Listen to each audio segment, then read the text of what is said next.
Welcome to the Animation Podcast, a weekly podcast about all things animation brought to you by FilmBook. My name is Matt Brunet, but some of you may know me as AniMat from my YouTube channel, Electric Dragon 505, home of web series that are all about animation, including Animation Look Back and AniMat's reviews. Now, if this is your first time here in the Animation Podcast, the title will go and tell you everything about it. Now, if you are here to listen to a podcast about animation, well, perfect, you've come to the right place. Don't worry about a single thing. But specifically, though, what this podcast will be getting into will be about the latest news that happened this week. So, for this episode in particular, we're going to be going back into the Jetsons, and apparently not only will it be coming back as a movie, but also as a brand new TV show. Then we will be learning English from a very unusual source. Then afterwards, we will be having a little chat with Trey Parker and how he sees animated features as what he calls it, Ameritrash. Then afterwards, we will be going back into theaters looking at another Hayao Miyazaki film, but this time not going to be something that's specially catered to G-Kids and Studio Ghibli. And then finally, we're going to end things off with AniMat's Pick of the Week. If you want to check out more episodes of the Animation Podcast, then all you have to do is head on down to FilmBook, that is film-book.com, by searching the Animation Podcast. You can also email us at podcast@filmbook.com with the Animation Podcast in the subject line. And so, for our first story that we have for you today, we're going to be talking about the Jetsons. Now, if you may recall, in a recent previous episode of the Animation Podcast, I actually talked about how Warner Animation Group is in talks to go and create an animated Jetsons movie, and the only thing that they have confirmed so far is that they are bringing in Conrad Vernon to be the director. Other than that, there's no other information about it. We don't even know when is it going to be released or anything like that. My assumption is that because this is going to be a part of Warner Brothers' idea for a Hanna-Barbera cinematic universe, they want to go and create something like... like they want to go and put the Jetsons movie sometime a little bit later. Like Scooby-Doo is going to be the first one in 2020, so the Jetsons is going to be probably the next one in 2021, 2022, or even 2023. So that's how far that I can imagine that movie, if they actually do want to make it, that's when it's going to be released. However, Warner Brothers has actually a lot more plans with the Jetsons, not to go and create a movie, but chances are this is going to be released before it, and that is, the Jetsons is going to have a live-action TV series. Yes, how ironic that Warner Brothers is coming back to the idea of turning the Jetsons into live-action, but this time, not for a movie, and not with any other big-name directors like Robert Zemeckis, or not Robert Zemeckis, I apologize, but with, what was his name? What was it? It's another Robert something. Rodriguez. Oh, wait. Oh, crap. Fudge nabbit. Man, my memory is short-circuiting. Fudge nabbit. Okay. I know. Oh, wait. Do I have it back? Robert Rodriguez, or something like that. The director of Spy Kids is what I'm saying. They originally tried to do all that plan, but I guess, now they want to drop it. And now they're actually going to go and create a Jetsons live-action TV series. Now, if you want to know a little bit more details about what they have planned so far, is that apparently, using my source here on TV Line, sources confirmed that the studio, which has hired Family Guy executive producer Gary Janetti to shepherd the potential series, will begin shopping the multicam project around to broadcast and cable networks in the coming weeks. Janetti would also serve as an executive producer alongside Robert Zemeckis, and that's where I got the name in the first place, and Jack Rapk. Jackie Levine is a co-executive producer. Nickelby Inc. and Campari Entertainment would produce in association with Warner Brothers Television. And the one thing that I can immediately see what they're trying to do with this live-action Jetsons series is that if this actually does come into fruition, I could definitely see that they're definitely going to modernize it. And I know that sounds really weird that I would say that they're going to modernize the Jetsons, especially the fact that this is a series or an entire franchise that's supposed to be set in the future. But what I mean by modernizing the Jetsons is that when you look at the original series back in the 60s, that's basically the 60s interpretation of what the future will look like. And when you look at it right now, like there's already a lot of stuff in that show that already exists to this day. Maybe not in the way that they're showing it in the Jetsons, but they do exist. Like robot maids and robot butlers. I mean, yeah, sure, nowadays they're not necessarily as sassy or they have a lot of personality like they do in the Jetsons, but they're actually utilized a lot in different areas, like especially in Japan and, even a little bit in here, like little appliances, like, like little robot vacuums and all that kind of stuff. And especially with the way that we would use Siri, or we would have things like, those little like cylinder boxes like Amazon Alexa or anything like that. Like you just say, Google, show me, like turn on the TV, Google, turn off the lights, or anything like that. Like those little machines that like you can do whatever is going on in the house and you can do anything by just doing voice command. Like those are the technologies that you could see from the Jetsons. And also probably the most noticeable one is the use of Skype, where in the Jetsons, when they want to use the telephone, their interpretation is basically you would see a screen coming down and like it would be like if they would talk to each other face to face, but they would be talking to each other in front of a screen. Well, we're still doing that right now, whether it be with Skype or FaceTime or anything like that. That's kind of the new telephone where like we would look at each other and we would just have a chat, rather it be like we're in our homes, or if we're talking from one country or an entire continent to another. I mean, this is why even with me, I would chat up with people from the UK or in Dubai or in other parts in the world. I have done that with modern technology, and that's pretty much why with the Jetsons, even though it's a show that's set in the future, you could see where there are elements that nowadays it would seem a little bit dated. Now, maybe they could bring in those elements onto like this new version of the Jetsons, but from what I can imagine, like they really are gonna try to really amp up the future to make it seem like the futuristic version of today, in a sense. Like, for example, like maybe we'll see futuristic versions of Apple technology like iPads and phones and video games and all that kind of stuff, you know? It's kind of like a Disney example that I can think of is if you would go to the Magic Kingdom at Disney World and you would enter the Carousel of Progress. Like, you see all the little elements in the past, and then suddenly there's this one scene that's entirely set in the future, and you could definitely tell some of those elements are a little bit dated to this day, and like the technology is happening right now. Like when you see the grandma is playing a video game using VR, and like she's playing like some kind of Star Fox type of game. So that's kind of the thing, is that you really gotta update it so that it seems that it is the future from the people from the 2010s perspective. You know what I mean? It's something like that. But I think I can understand why is it that Warner Brothers is considering to do a live action series of the Jetsons. And it's not necessarily because they really want to bring back the Jetsons as this big name, you know, like somehow Warner Brothers recently has the Jetsons on their mind and they want to try to develop more ideas and TV shows and all that kind of stuff. It's not like that wrestling movie that features the Jetsons really got popular and it's like really becoming a household name and it's like trending on the internet. No.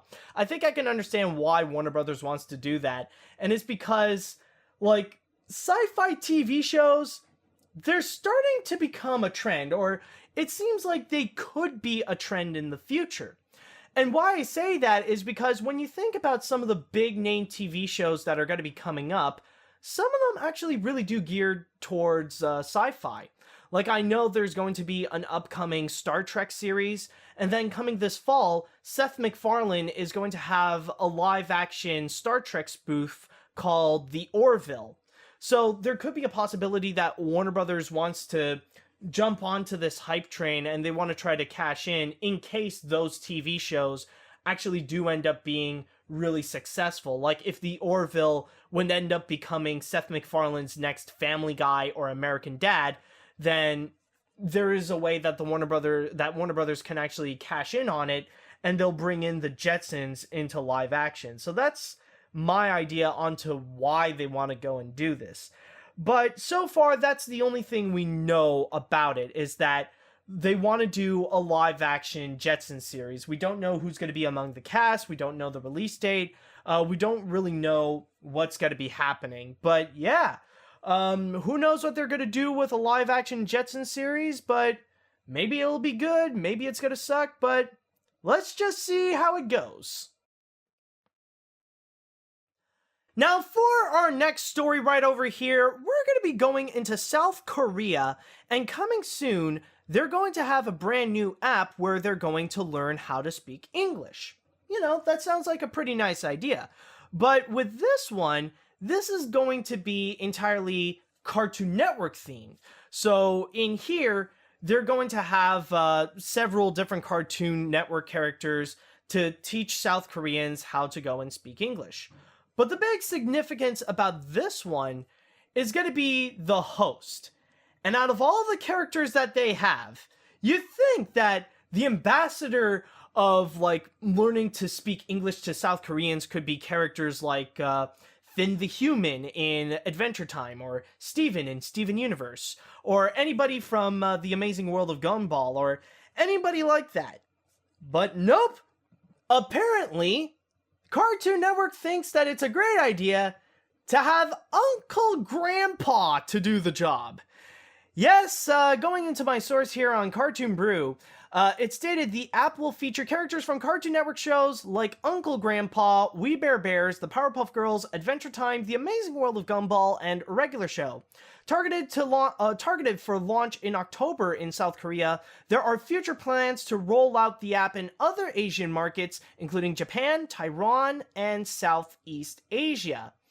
So that's kind of the big thing that they want to go and do with this app. And this is not just for kids. This is not just an idea that kids can go and learn English through their Cartoon Network characters.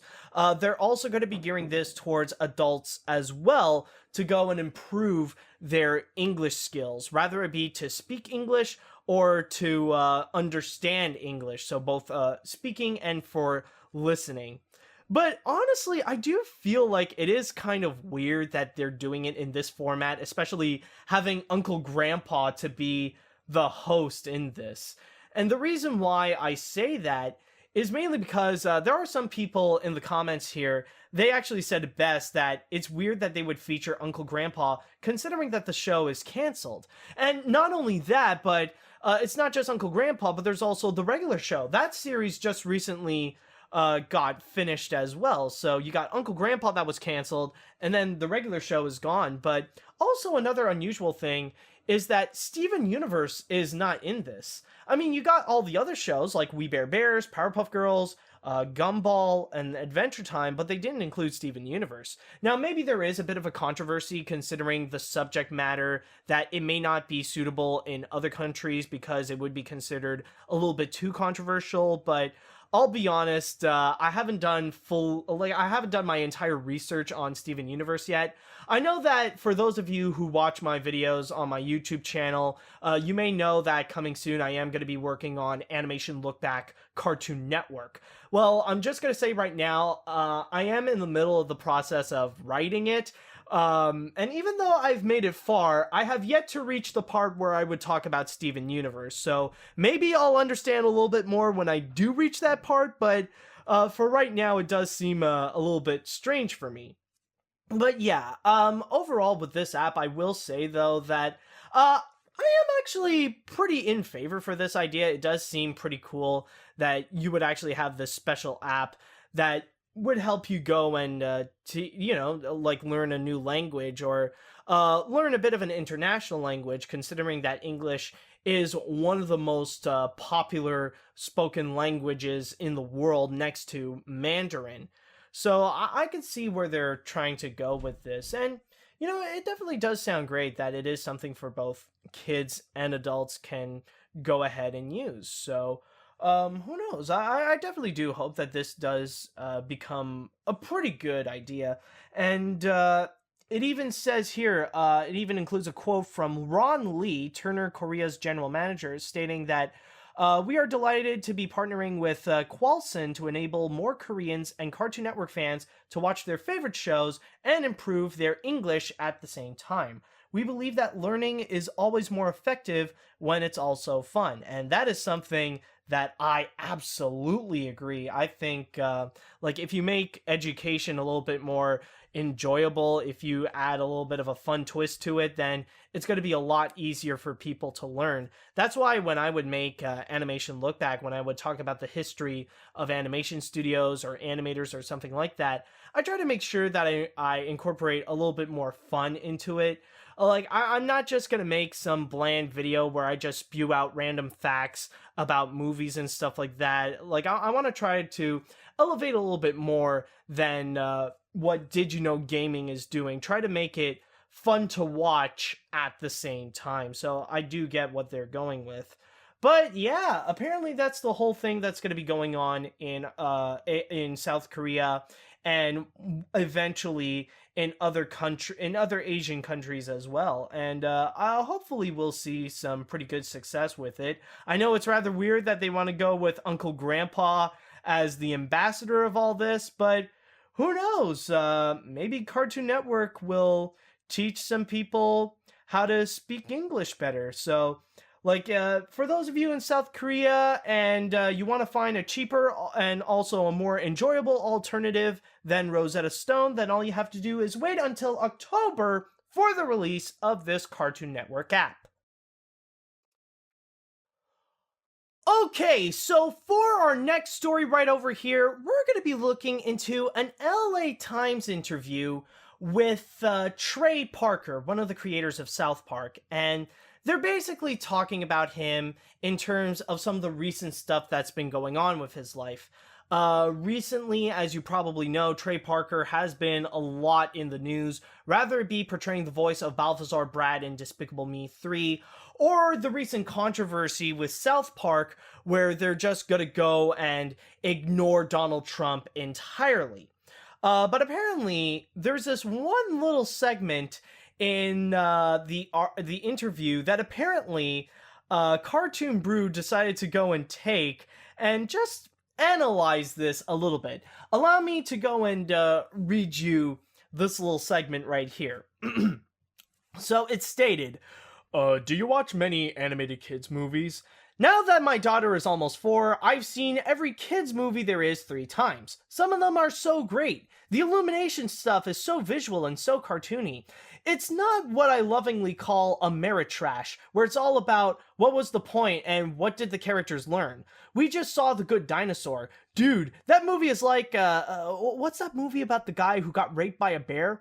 You mean The Revenant? Yeah, The Revenant. It's that heavy. One horrible thing after another happens. It's sad after sad after sad, and you're crying the whole time, and you're like, who the made this movie? These Illumination movies are the polar opposite of that. We're not going to be crying. We're just going to go and have some fun. It's a ride, and it's just about what's funny, and I appreciate that. Okay, before anything, I just want to say this right now.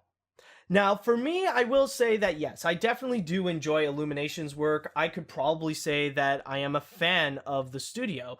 I actually really do admire how they ended up finding success so quickly, and ever since the release of Despicable Me, they really went to the top, and they are considered now like one of the top animation competitors next to companies like Disney in the animated feature industry. So they definitely are a really fantastic studio right there. But I'm going to be honest, the thing that Trey Parker said right here is absolutely bullcrap. Pretty much stating that, oh, all animated features suck except for Illumination. Now, the reason why I say that what he says here is entirely freaking bullcrap is mainly because, like I said before, Trey Parker is not only the creator of South Park, but he recently voiced Balthazar Bride in Despicable Me 3. So the thing is that, yes, I can see why he really likes Illumination Entertainment, but I wouldn't say it's because of their movies. His favorite part about Illumination is the part where they gave him a good paycheck. That's all I'm saying right over here. So don't give me any of that crap that, oh, all animated films suck, and suddenly, Illumination is the one that's like the master of making cartoons and they're so much fun. And especially his statement right over here, they do have a lot of holes.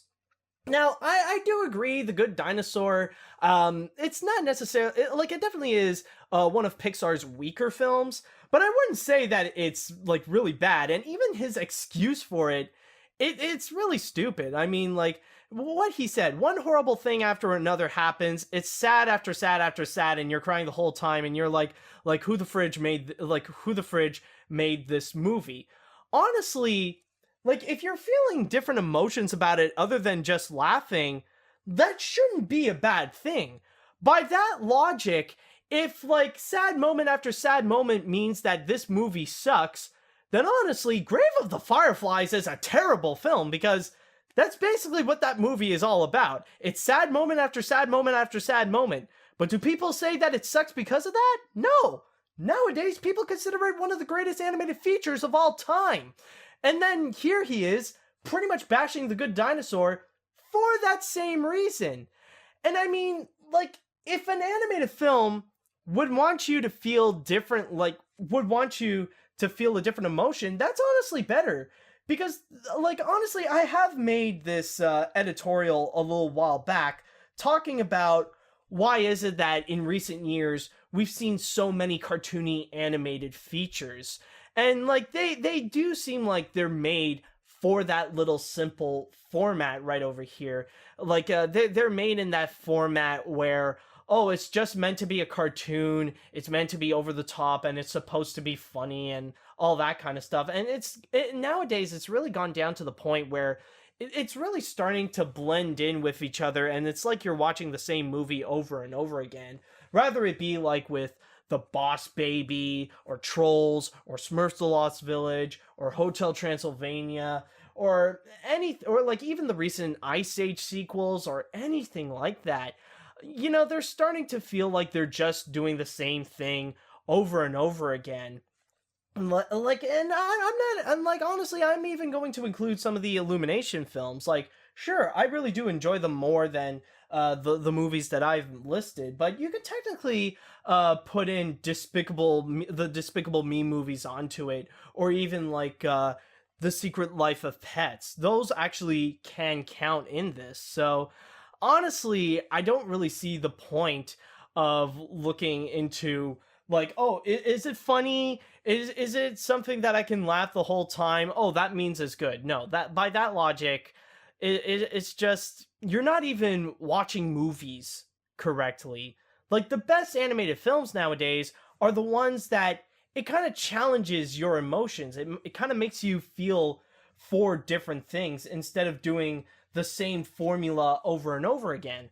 I mean, that's why many of the best ones would come from either Disney or Pixar, rather it be stuff like Inside Out or Finding Dory. Finding Dory, that's another example of, like, sad after sad after sad, where we look into kind of look into the backstory of Dory, and it is actually pretty tragic, where they take her characteristic of having short-term memory loss and use that not as like a comedic shtick, but rather like something to really explain who she is and how she ended up in a situation where she would be with Marlin. So that's the thing, is that I really don't get what the fridge Trey Parker is talking about. Not only does it sound like a complete sellout thing, but honestly, like his definition of Ameritrash is most likely different than mine. Like what he seems to be enjoying with like gotta go and have some fun, it's a ride and it's just about what's funny. That's Ameritrash right there. You know, like if you don't like it that animated films are trying to make you feel different emotions than just make you laugh, then honestly, what's the point? Like, why are you even watching animated films? Like, honestly, it's not that you're too old, you're not mature enough to watch animated features. I think that's more the big thing right there. So, yeah, that's just my little tangent on the quote that he put in. I'd rather not go into like some of the other stuff that's going on with Trey Parker, like the whole thing with like the whole Donald Trump scenario, that the show is suddenly not going to mention Donald Trump anymore after the whole scenario that they've done to go and be all political during the election and stuff like that. That's kind of like another story right over there, but I guess I'll save that for another time if I really need to go back into it or something like that. I don't know. But for now, it's just this little piece of interview right over here. Yeah, I'm just going to say Trey Parker is just full of crap. Now, our next story that we have right over here, we're going to be talking about a little animated feature that you guys might be familiar with, and that is the Castle of Cagliostro. And if you guys may know, the Castle of Cagliostro is known to be the second animated feature in the Lupin the Third franchise, but the biggest reason why anybody would remember the Castle of Cagliostro is not necessarily related to Lupin the Third or anything like that, but more the fact that this is the directorial debut of Hayao Miyazaki. And like, as you guys may know, Hayao Miyazaki doesn't need an introduction. If you know animation, then of course you know who Hayao Miyazaki is. However, apparently TMS Entertainment is going to do something a little bit special with the Castle of Cagliostro, and that is, for the first time ever, they are actually going to be releasing it in US theaters. Yes, in honor of the 50th anniversary of the Lupin the Third franchise, to commemorate the special, like, 50 years ago, Lupin the Third was released in manga form by Monkey Punch. They decided they're going to go and release the Castle of Cagliostro for a limited time in US theaters.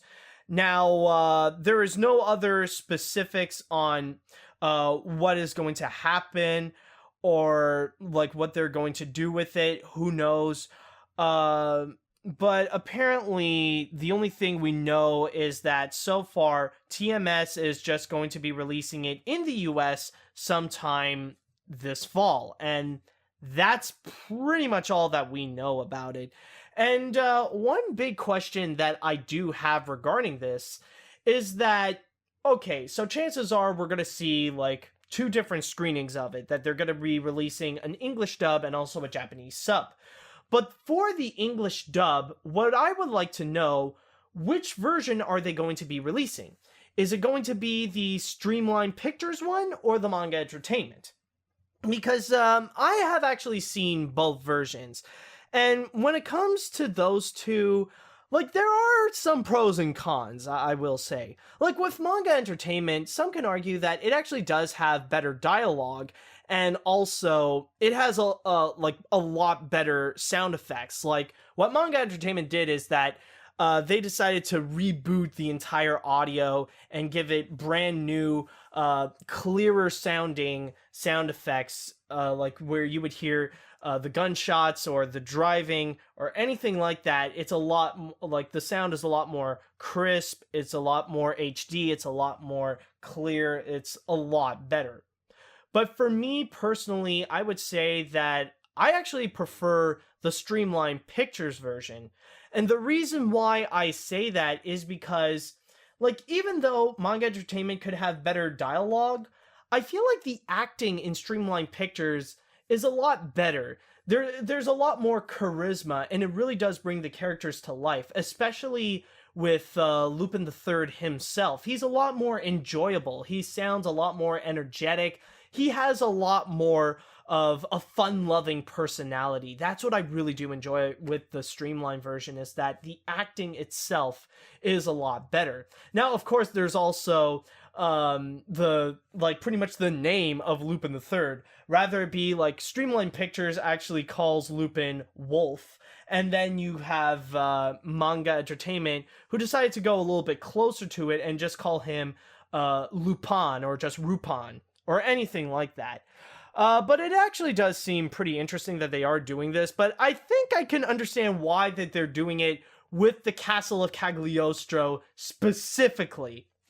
And that is mainly because they really do want to try to cash in on the fact that it's directed by Hayao Miyazaki. As you guys know, recently, like with 2016 and also this year as well, G-Kids Entertainment and Studio Ghibli are re-releasing many of Hayao Miyazaki's works onto the big screen for a limited time. Like here in Canada, just recently this week, they actually screened My Neighbor Totoro, and then the next one coming up, they're going to do other ones, including like Nausicaa, Castle of the Sky, Howl's Moving Castle, Spirited Away, and I think Ponyo as well.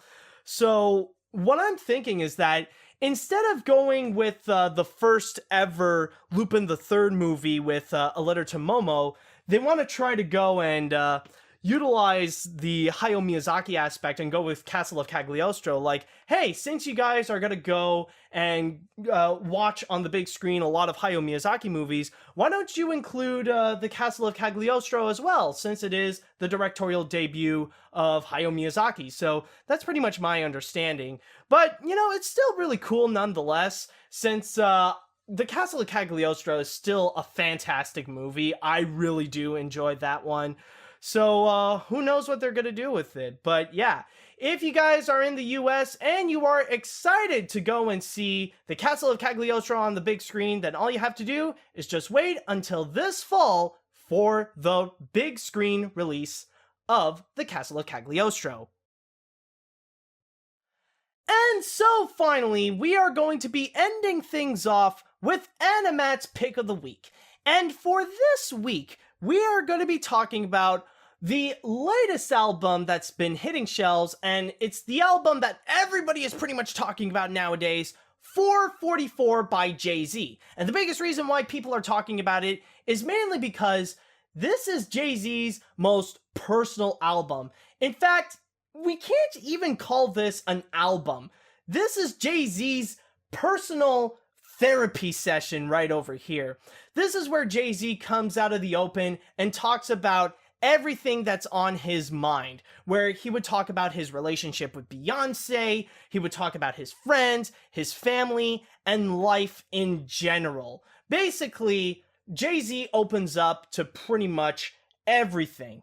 And one of the latest songs that he has released is called The Story of O.J. And in this one in particular, he would go and talk about life in general, pretty much giving a word of wisdom to his audience, and also giving out a word of wisdom to people of color.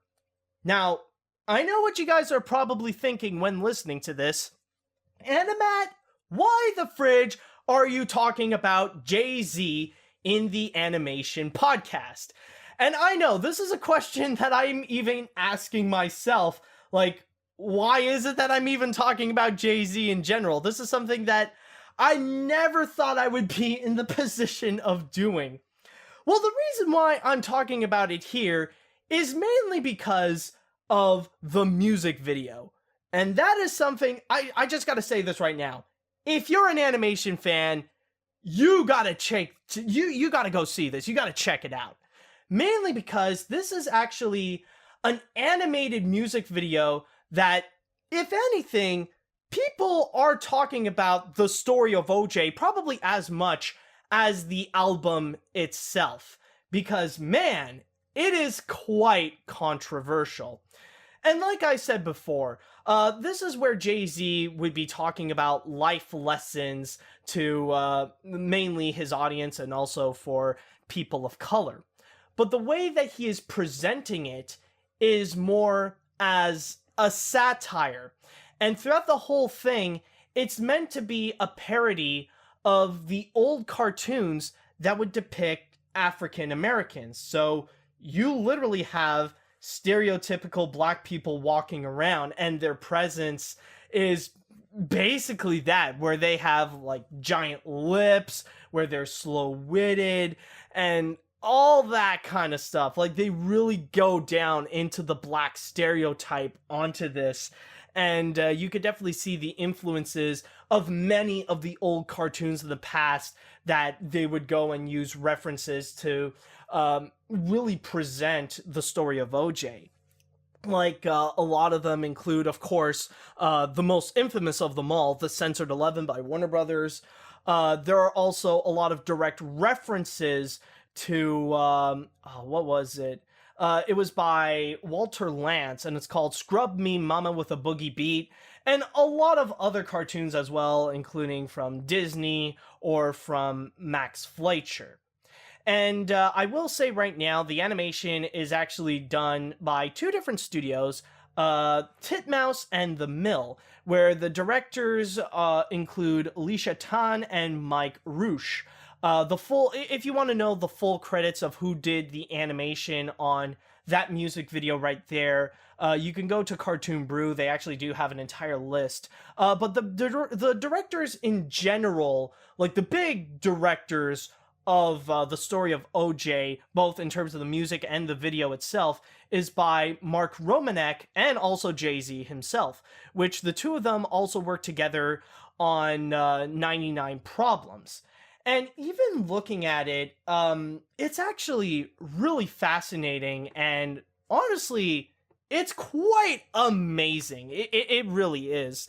And the main reason is because of the use of all these black stereotypes and, trying to go into that Sambo or coon looking display on African Americans, and especially like the imagery that they would go. It's like, they would actually go very far with it, including presenting slaves, rather it be like house slaves or field slaves just picking cotton. You see KKK members dancing, and all different sorts of racist depictions of African Americans.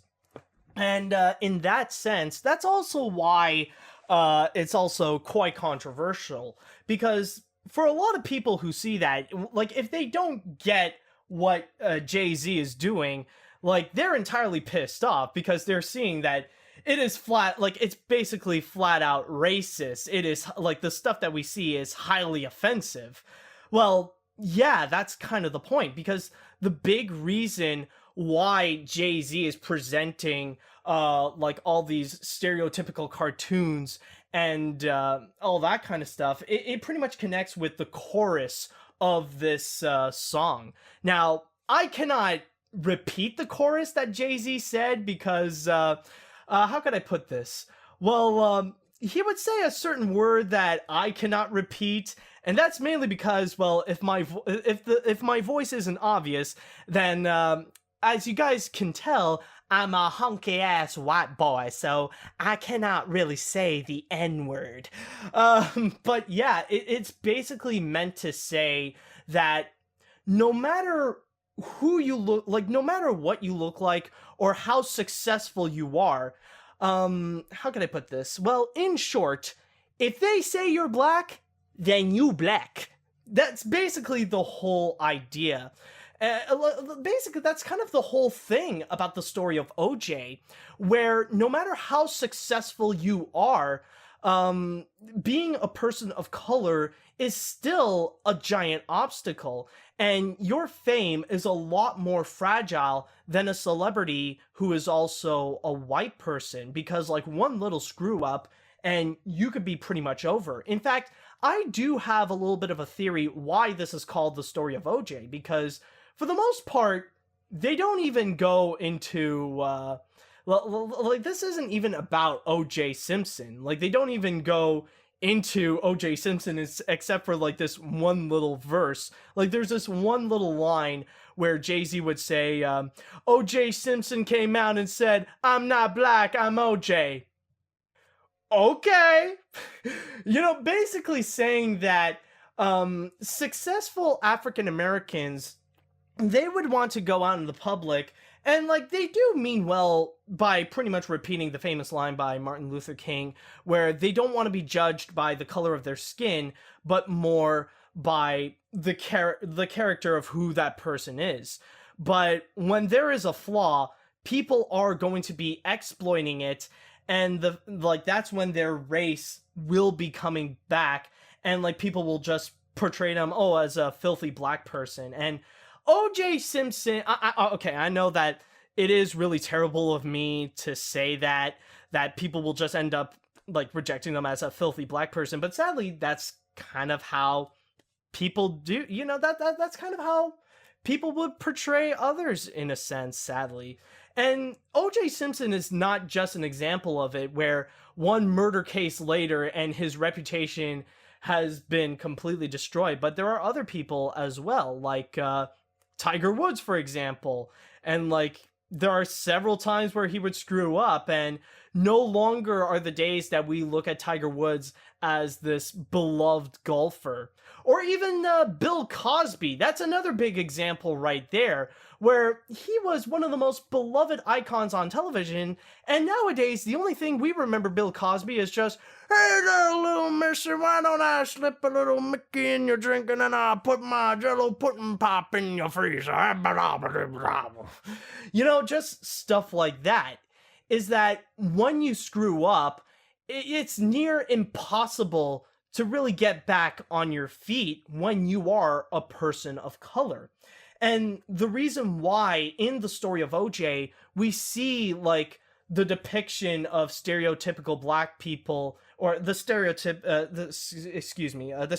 of African Americans onto the music video, is mainly because, well, sadly, there are still people in this world who look at people of color in that way, that they still see the coon, they still see the jiving black man like onto African Americans. Like they don't see them as just regular people equally as white people, sadly. And especially in this intense political climate where some people actually do think that, just because Donald Trump is president, some people would say like, "Oh, well, now I could be publicly racist and I won't have any consequences.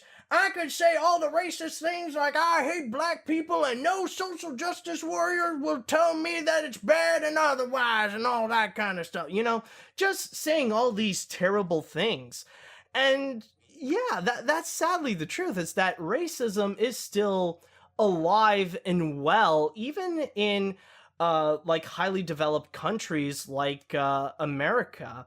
And another thing that is equally as dangerous as people who are racist is people who are ignorant to racism. That some people believe that for some reason racism magically disappeared in America, and the only racism that does exist is towards white people, and now for some reason the white people are oppressed, and all that kind of freaking bullcrap. So like that's one lesson that you can take from this, is that being ignorant is as dangerous as being the person who's causing the problem. But yeah, that's pretty much what I'm understanding in the portrayal of the story of O.J. right over here. And on top of that, what Jay-Z did for this song, like not just for the music video, but for the song in general, like he would even interview a lot of African American celebrities to pretty much give their advice to other people of color in life, like what they have to go through. I have my source here on E! News, and they have brought up a really big list of people that talked with Jay-Z, like Mahershala Ali, Michael B. Jordan, Van Jones, Kendrick Lamar, Trevor Noah, Chris Rock, and Will Smith. And there's even a quote here from Jay-Z himself saying, as Black people, because we never had anything, which is understandable, we get to a place and we just think we separate ourselves from the culture. OJ would get a space where he's like, I'm not Black, I'm OJ. Like Tiger Woods would get to a space and think, I'm above the culture. And that same person, when he's playing golf and playing great, you're protected. When you're not, they're going to put a picture of you drunk driving and like embarrass you. That world will eat you up and spit you. I understand it because the psychological damage is so real. It's so real. It's going to take for the way showers to do. It's going to take for the way showers to do it and then not get to that point and turn into like, I am Black, I'm OJ. Like he made it. Then it was like he cut all ties. Now the generation of guys can't come with him. And that's kind of the thing why the quote O.J. Simpson said, it was actually really controversial. Like I said before, saying like, I'm not Black, I'm OJ is kind of like saying that, oh, don't judge me for the color of my skin, but judge me for the character that of who I am, which is really ironic since later on he would be labeled as a murderer. But the big thing why this is even controversial is that O.J. Simpson is trying to go back from his roots. Like people are rather upset that O.J. Simpson said that because it's almost as if he doesn't want to be African American. Like even at the time, like when you look at a lot of interviews about O.J. Simpson, a lot of people would say that O.J. Simpson wants to be a white guy. And, that does make a lot of sense because having a white life is certainly a lot easier than having a Black life. And even looking into the story of OJ itself, like even if you are white, even if you're not a person of color, it really is enlightening to check out this video because one of the biggest lessons that Jay-Z wanted to tell is mainly to have a legacy.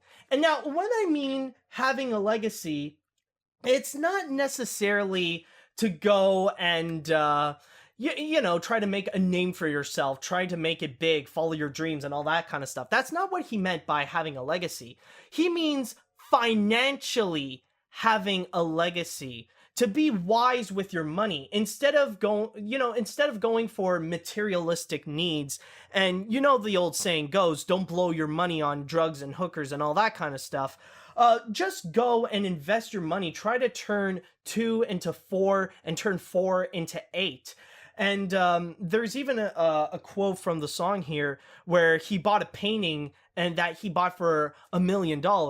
And now, like a year afterwards, it would become 2 million. And nowadays, that same painting is now worth 8 million, in which he is excited to sell that thing so that he can have all that money to invest on his kids. That's basically the big thing. Go invest your money and save so much of it down to the point that not only will you highly benefit this in the future, but also for future generations, for your kids to benefit from this.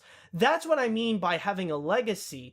And basically, he's talking about having a wealth, because there's a huge difference between being rich and being wealthy.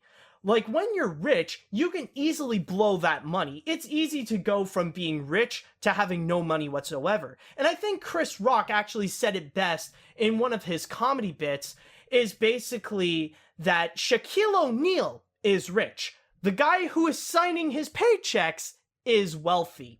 And that's the big difference right there. And even as a white person, it really does make me think as well that I should be more wise to that money. Well, I should be wise to investing my money and to save up for the future. I mean, having a Nintendo Switch is nice, but saving up more for whatever I would have in the future, like owning a house or having a car or having a family or whatever like that, is much more important. So it's better to think about saving your money for the future instead of just spending it on just random entertainment stuff now. So that's kind of the big thing. And honestly, like I said before, I highly encourage you guys to go and check out this entire video of the story of OJ, to check out the music video. Thankfully, it is available on YouTube. Like, you could check it out on Jay-Z's YouTube channel. I think it's Jay-Z Vivo. And one more video that I do highly encourage that you guys should go and check out is Corey and Martin's video on Double Toasted. They also talked about the story of OJ, and they really do bring out a really enlightening and fascinating perspective on the entire music video of the story of OJ. And I highly recommend you guys go check it out, and just go check out Double Toasted in general. Like, those guys are just purely awesome. I love watching their stuff. But yeah, seriously though, the story of OJ really is a very fascinating song, and also like the entire music video itself. I highly congratulate the people that did the animation on this, that worked on this music video. Really fascinating, really great work right there. So definitely awesome. Go check it out, and be wise with your money, kids. It'll be important to save up for your future. And that will be all that I got for this week, so I just want to say thank you guys so much for listening to this episode of the Animation Podcast. You can find more of my work on film-book.com. All you have to do is search for Matt J. Brunette or the Animation Podcast. You can also find me on Twitter at AniMat505. Now, if you have listened to this podcast on iTunes or any other podcast service, do you mind doing us a little favor and rate and review this episode? That would be great. And if you are listening to this podcast on YouTube, then hit that like button in our video and leave us a comment on your thoughts on the news this week. Tune in next week for the latest episode of the Animation Podcast and all things animation. Thank you guys so much for listening, and until next week, see you later, dudes.